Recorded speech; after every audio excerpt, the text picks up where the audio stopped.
Vamos a iniciar el estudio de un nuevo movimiento filosófico que dentro de la historia de la filosofía recibe el nombre de los sofistas.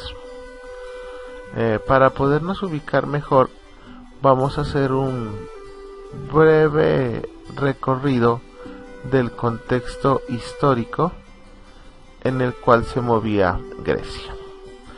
Y para ubicarnos más concretamente, pues tendremos que decir que estamos en Atenas, hacia el siglo VI antes de Cristo. Y en esta época se da el inicio de un periodo, quizás el periodo más importante del pensamiento filosófico griego, que es la época clásica, que va del siglo VI antes de Cristo al siglo IV antes de Cristo. Y en este periodo, como ya lo dijimos, va a alcanzar su máximo esplendor, su máximo desarrollo, la cultura griega.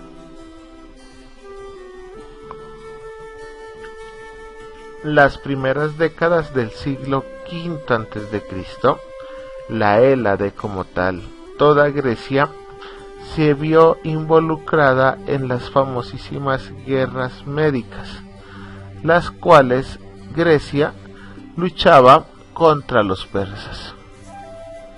Y estos como tal resultan siendo vencidos.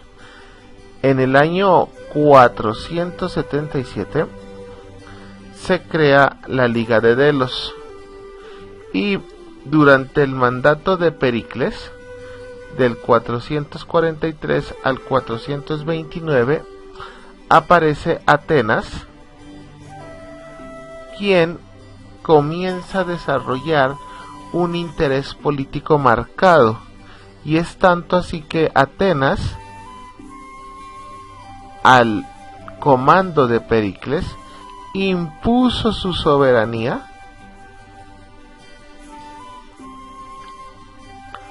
sobre los demás pueblos de la Hélade, y fue, junto con Cartago y Roma, una de las urbes más importantes del Mediterráneo. En el último tercio del siglo V antes de Cristo, o sea, alrededor del año 470 aproximadamente, varias ciudades pretenden liberarse del control ejercido por Atenas. Atenas se levanta como la especie de ciudad capital y quiere estar un control y una dirección de cada una de las ciudades.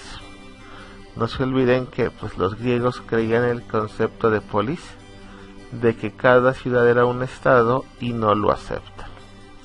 Y estas ciudades, apoyadas por Esparta y también apoyados por los persas, son el caldo de cultivo para dar el inicio a lo que se han llamado las guerras del Peloponeso, que duran del año 431 al año 404 a.C. Y como tal, las guerras del Peloponeso fue lo más parecido que existió a una guerra civil, a un confrontamiento entre todos los miembros de una sociedad. Y luego, Esparta fue vencida por Tebas, lo cual da fin a este tipo de enfrentamientos. Estos enfrentamientos trajeron una consecuencia fundamental, y es que la gran cantidad de guerras, la gran cantidad de enfrentamientos entre unos pueblos y otros, pues van a debilitar a los griegos. Y esa debilidad como tal es aprovechada por Macedonia, la cual había alcanzado un poder notable, y su ejército, comandado por el rey Filipo II, logró derrotar a la Federación de Ciudades Helenas a la Liga de Delos, la logró derrotar en la batalla de Queronea en el año 338 antes de Cristo, con lo cual Grecia queda unificada bajo el poder, bajo el criterio del dominio macedónico. Dentro de este contexto de guerras, confrontaciones, debilidad política como tal, es que va a aparecer la democracia en Atenas. ¿Qué podemos decir nosotros de la democracia? Fundamentalmente que es uno de los grandes inventos griegos. Es una de las grandes herencias que dejan los griegos para las culturas posteriores. Existen 3 factores que favorecieron la aparición de la democracia en Atenas. El primero, bien interesante, que es el de las clases medias, las cuales sufren un enriquecimiento rápido y les permite competir con las clases pudientes, con las aristócratas y con los monarcas con respecto al poder político y económico. Otro elemento que favoreció mucho a la democracia son las constituciones que se promulgan en Atenas, las cuales pretendían igualar a todos ante la ley. Las constituciones decían que todos somos iguales ante la ley. Es uno de los primeros principios del pensamiento político griego. Y así también el poder de los tiranos. Los atenienses están cansados de que lleguen tiranos que arrebatan el poder a los nobles y se aprovechan del pueblo. Estos contextos y estas situaciones darán sin lugar a duda a la búsqueda de una forma de gobierno en donde el pueblo sea el actor principal de las decisiones. Pero más allá de las condiciones anteriormente descritas, es fundamental recalcar el poder que tienen los persas dentro de la consolidación de los modelos democráticos griegos. No se olviden que los persas, en las famosas guerras médicas, buscaron invadir la Hélade, buscaron invadir Grecia y anexarla a su dominio. Los aristócratas, los ricos de ese tiempo, las monarquías, no podían por sí solos contra tan grande ejército, y entonces tuvieron que recurrir al pueblo para que el pueblo pudiera capaz de contener la furia de los persas. Posteriormente, obvio, el pueblo va a reclamar con todo derecho su participación en la vida política de la polis. Y el estadista por excelencia que recoge este clamor de la gente es sin duda Pericles.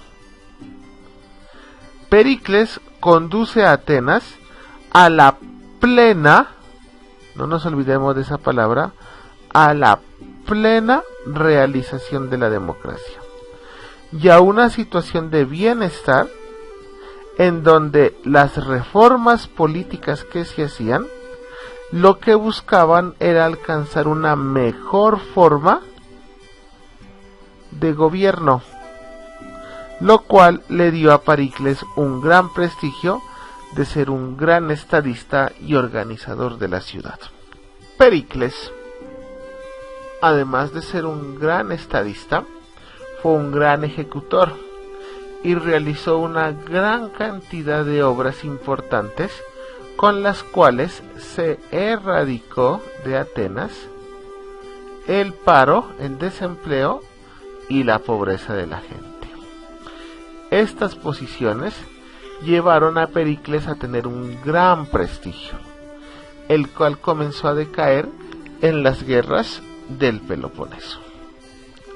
No olvidemos que las guerras médicas, ¿sí?, allá hacia el año 530 a.C., y de la cual salen victoriosos los griegos, a pesar de la inferioridad de su ejército,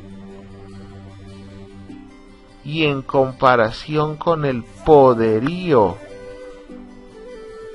del ejército persa, pues hace tomar a los atenienses un fuerte sentido de pertenencia. Ser griego, ser ateniente no es accidental, se vuelve algo esencial que hay que cuidar como tal. Los griegos, con este elemento histórico fundamental, la victoria de los persas, los lleva a pensar y a buscar el porqué. Y entonces los atenienses piensan que si ellos han sido capaces de vencer a los persas, esto se debe en primer lugar al favor de los dioses, o sea, al sentido de escogidos por Dios. Dios nunca los va a dejar, pero al mismo tiempo es un asunto humano, porque fueron capaces de desarrollar una mejor organización. Por lo tanto, al verse escogidos por los hombres y considerarse una raza aparte, al entender que son raza aparte porque tienen el dominio de la razón, la cual les permite organizarse mejor, lleva a creer a los griegos que ellos son una especie de raza de pueblo superior y que en ellos se encarna la virtud superior de todo hombre. Y se creen un pueblo superior porque es gracias a la contribución de todos los ciudadanos que se ha hecho posible el triunfo sobre el régimen opresivo de los persas. Pero ahora el pueblo reclama su puesto en el gobierno de la ciudad. Así como pusimos los muertos, pues queremos ahora poner el orden dentro de la ciudad. Se trata, por lo tanto, estos momentos del siglo V como tal, la irrupción, la aparición de las capas populares en la vida pública de los griegos. A partir de ahora ya no es la herencia, ya no es un asunto familiar el valor determinante, pero tampoco el valor único que da derecho a participar en la vida pública de la polis. La vida pública, la política como tal, se abre y ahora son todos los ciudadanos que por medio del desarrollo de un liderazgo político, el cual ya no se establece por linaje, el cual ya no se establece por sangre, mucho menos por herencia, sino que hoy el liderazgo político se encuentra en aquellos hombres que tienen la capacidad de convencer en el ágora, en la asamblea, a los demás de su verdad como tal. Estos acontecimientos generan un nuevo contexto social, a partir del cual el hombre griego como tal tiene que verse de una forma diferente, tiene que reinventarse. Y va a comenzar ese proceso cuando el individuo quiera tener una presencia. El individuo ya no quiere ser un ausente, sino que el individuo debe y necesita tener una presencia relevante, o sea, importante, destacada en la toma de decisiones. en la toma de decisiones que se generan en la polis. Pero para tomar estas decisiones necesitan una preparación y necesitan adquirir de un tipo de artes que les permitan a aquellos que quieren optar por estos cargos públicos, que les permita desenvolverse en un nuevo contexto social. Y es que en este nuevo contexto social, el saber como tal, la sabiduría, se comienzan a convertir en una fuerza social, la cual resulta demasiado importante porque nos permite dominar el arte de la palabra, y a partir del dominio del arte de la palabra se pueden convencer a los contrarios de las decisiones propias.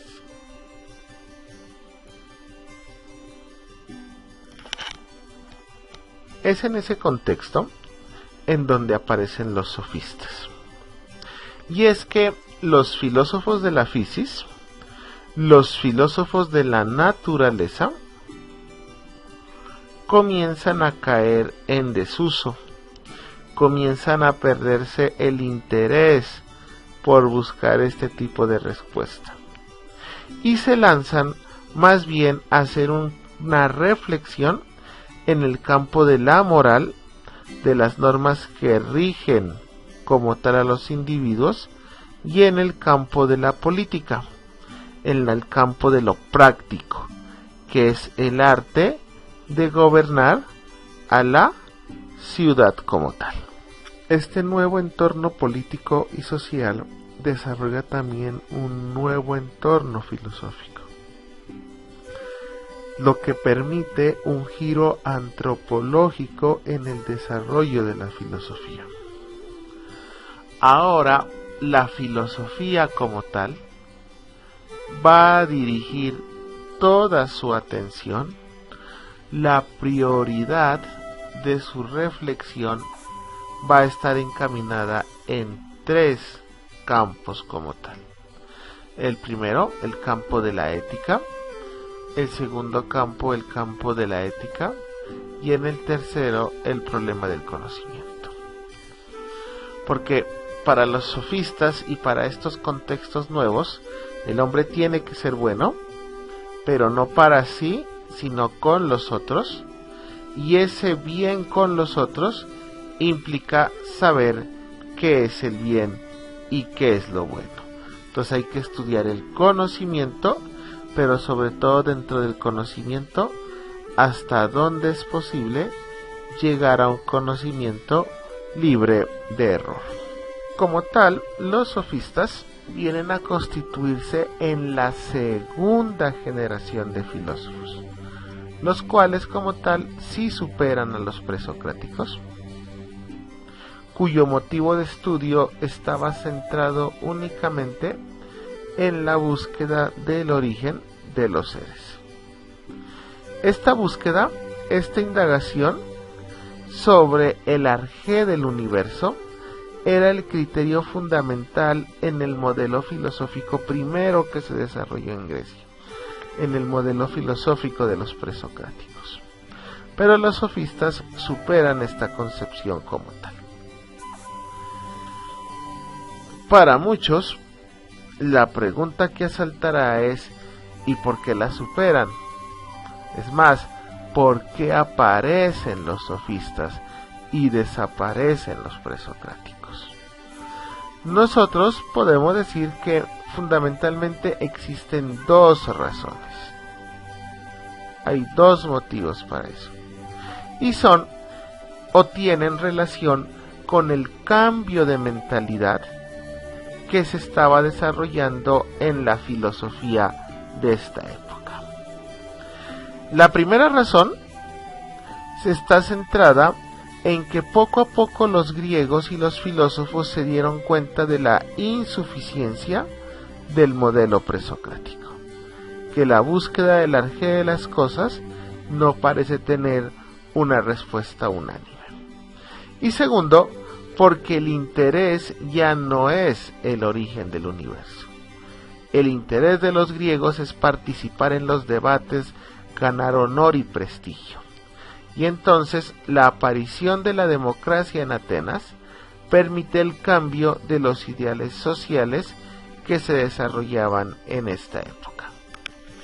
Cuando hablamos de la insuficiencia del modelo presocrático, lo que queremos decir es que, como tal, el pensamiento que buscaba el origen de las cosas parece caer en una especie de agotamiento, ya que vamos a encontrar que existen diversas explicaciones a la misma pregunta. O sea, hay diferentes maneras de entender el origen de las cosas. Pero el origen de las cosas debería ser uno, y no deberían existir tantas respuestas como tal. Es más, tener tantas respuestas a una pregunta que exige un tipo de respuesta resulta totalmente incoherente. Esta situación había llevado gradualmente a los griegos a un escepticismo, a reconocer que nada de lo que se dice es verdad, ya que es muy difícil, si no imposible, encontrar una respuesta que pueda ser segura y al mismo tiempo objetiva dentro de la búsqueda presocrática del arjé del universo. Hay una muy buena intención, pero es muy difícil ponerse de acuerdo en qué originó todo lo que existe. En el periodo filosófico previo a los sofistas, que se lo conoce como el periodo cosmológico, y en donde aparecen unos filósofos que se llaman los presocráticos, cada uno de ellos buscaba el principio a partir del cual se originaba todo el universo, y a ese principio le dieron un nombre, el nombre de arjé. Lo que pasa es que si usted le pregunta a Tales, para Tales todo venía del agua, para Anaxímenes todo venía del aire, para Anaximandro todo venía del apeirón, para Heráclito todo venía del fuego. Y si le preguntáramos a cada filósofo presocrático, cada uno tiene una respuesta diferente. No hay dos que piensen igual. Y eso nos llevaba a afirmar a los atenienses que qué difícil era ponerse de acuerdo sobre el principio del universo. Y esto trajo graves consecuencias para la filosofía, ya que al existir tantas respuestas, muchas tienden a ser contradictorias, y entonces es preciso volver a preguntarse: ¿se puede conocer el origen de las cosas? ¿Se puede conocer todo lo que nos rodea? ¿Existe la verdad absoluta? Y entonces ese interés epistemológico es el que intentarán responder los sofistas. A esta incoherencia del modelo filosófico presocrático se une el cambio de mentalidad producto del contexto histórico. Ya lo habíamos visto.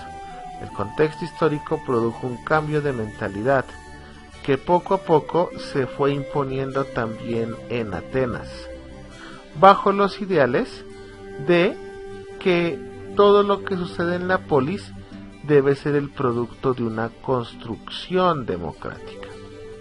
Y para que exista una construcción democrática, todas las partes deben participar. Esta situación implica la construcción de una nueva forma de pensamiento, la construcción de un nuevo pensar, que le da un privilegio a los contenidos políticos. Se privilegia todo lo que sea reflexión política y se deja de lado y se rechaza toda postura que tienda a considerar el origen de las cosas. Se dejan de lado, por lo tanto, las consideraciones de tipo metafísico. El hecho de la victoria de Atenas sobre los medos trajo como consecuencia la llegada de la democracia a Atenas. Y es que el pueblo que había participado, que había puesto los muertos dentro de esa guerra, reivindicaba y en últimas comienza a exigir lo que se le había prometido, que era que si participaban de las guerras, tendrían el derecho a poder ellos mismos gobernarse, que tendrían el derecho a un gobierno del pueblo.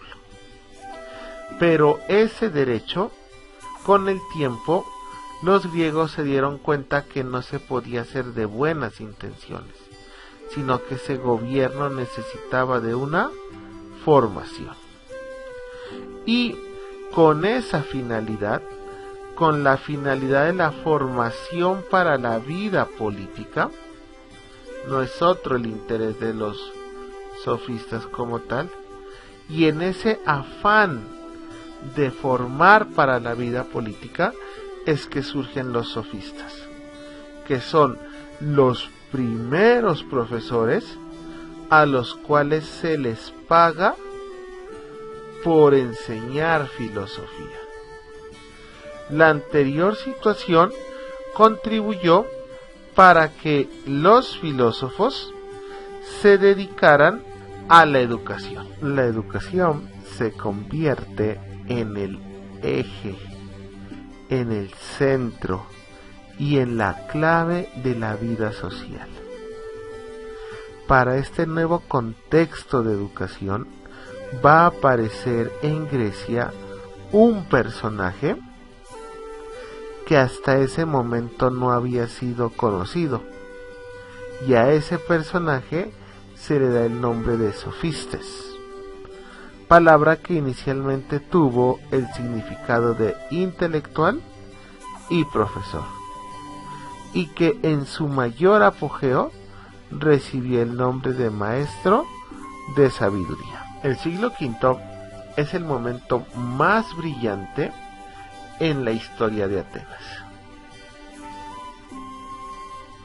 Tras la victoria de Maratón en el año 490 a.C., Atenas se comienza a convertir en el eje, en el centro de todo el mundo griego. Y a Atenas acuden los sabios, los artistas, los médicos, los científicos de todas las colonias, para buscar protección en tiempos de guerra y para aprender más de sus conciudadanos. Al frente de este proyecto se encuentra el gran Pericles. Pericles es el responsable de hacer de Atenas una hermosa metrópolis. Es más, se va a convertir en la polis más bella y más fortificada de la Hélade. Es por eso que tantos griegos viajan a Atenas. Primero, porque ofrece protección en tiempos de guerras, y segundo, porque es el centro de la actividad cultural. Bajo la dirección de Fidias, un excelente arquitecto, Ictinio, se levanta el Partenón, una de las obras más representativas de Atenas, y se comienzan a construir los vestíbulos de la Acrópolis, de la gran Acrópolis que hasta hoy quedan vestigios. Aparecen Sófocles y Eurípides, quienes con sus obras consiguen que el pueblo llene el teatro de Dionisios. Con Pericles y todo el movimiento gestado con Pericles, florecen en Atenas las bellas artes y las letras, el comercio y el derecho, la arquitectura, vienen los filósofos, y esto hace de Atenas un alto centro cultural, un centro donde todo mundo quiere ir y donde todo mundo quiere conservar su puesto como tal. Pero el mayor esfuerzo de Pericles, además de lo material, se encuentra centrado en tratar de consolidar una nueva forma de organización de la vida pública. En últimas, en tratar de desarrollar una nueva forma de política. Y para eso busca fundar y hacer posible la democracia en Atenas, de manera tal que hasta los más humildes pudieran ocuparse de los asuntos públicos.